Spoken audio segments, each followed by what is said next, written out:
দেখুন আমি engineering college, দেশের 4টি ইঞ্জিনিয়ারিং কলেজের যে শিক্ষার্থীরা তারা অনেকদিন ধরেই আন্দোলন করছে এবং সেই আন্দোলন প্রশ্নে তারা আমাদের দৃষ্টি আকর্ষণ করেছেন এবং ইতিমধ্যে তারা অনশন কর্মসূচির মতো একটা খুব আহ, বলতে পারেন একটা বড় আকারের কর্মসূচি তারা চলে গেছে। তো আমাদের যে সমস্ত দাবি দাওয়া গুলো আছে এই দাবি দাওয়া গুলো যৌক্তিকতা, এগুলোর বাস্তবায়ন যোগ্যতা, এইসব বিষয়গুলো কিন্তু সরকারের সংশ্লিষ্ট কর্তৃপক্ষ তারা দ্রুতই বিবেচনা করতে পারেন। আমাদের মনে হয় যে সরকারের উচিত হবে দ্রুত এই যে শিক্ষার্থীদের দাবি, এই দাবি আমলে নেওয়া, এটাকে এইগুলো বাস্তবায়ন যোগ্যতা এবং এর যৌক্তিকতা বিচারের জন্য একটা কমিটি গঠন করা এবং ছাত্রদের সাথে আলোচনায় বসা।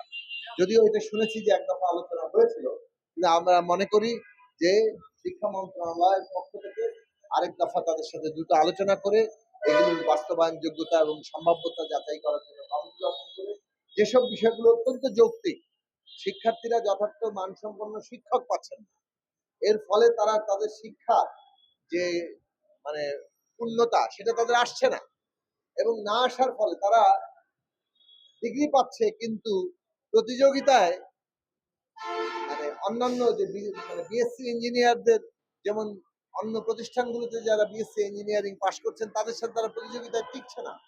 কাজেই আমরা সরকারি কলেজে, এই কলেজগুলো কিন্তু সরকারি কলেজ, সরকারি কলেজ যদি যথাযথ মানসম্পন্ন শিক্ষা না দিতে পারে এর দায় তো শিক্ষার্থীদের না, এর দায় কর্তৃপক্ষের।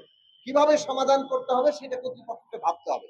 ফলে ছাত্রদের অন্তত শিক্ষক নিয়োগের প্রশ্ন, গবেষণার পরিবেশের প্রশ্ন, কিংবা তাদের অবকাঠামোগত যে প্রশ্ন, কিংবা তাদের চিকিৎসা প্রাপ্তির যে প্রশ্ন, এই সমস্ত, কিংবা অনলাইন সুবিধার প্রশ্ন, এই প্রশ্নগুলো অত্যন্ত যৌক্তিক প্রশ্ন এবং একটা সরকারি কলেজ হিসাবে এই সব শিক্ষার অপরিহার্য উপাদানগুলো সরকারকে নিশ্চয়ই বরাদ্দ করতে হবে এবং সেই জন্য এইসব দাবির যৌক্তিকতা বিচার করার জন্য দ্রুত কমিটি গঠন করে এই সমস্যার কিভাবে সমাধান করা যায়।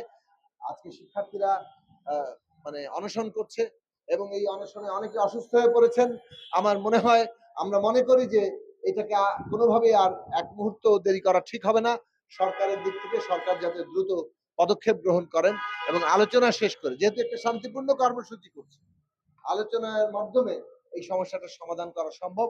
আমরা সবিনয়ে অনুরোধ করব মাননীয় শিক্ষা উপদেষ্টা, তিনি এই বিষয়ে অচিরেই উদ্যোগ নেবেন এবং তিনি একটা কমিটি গঠন করবেন যাতে এই আলাপ আলোচনার মাধ্যমে এই সমস্যার দ্রুত সমাধান হয়।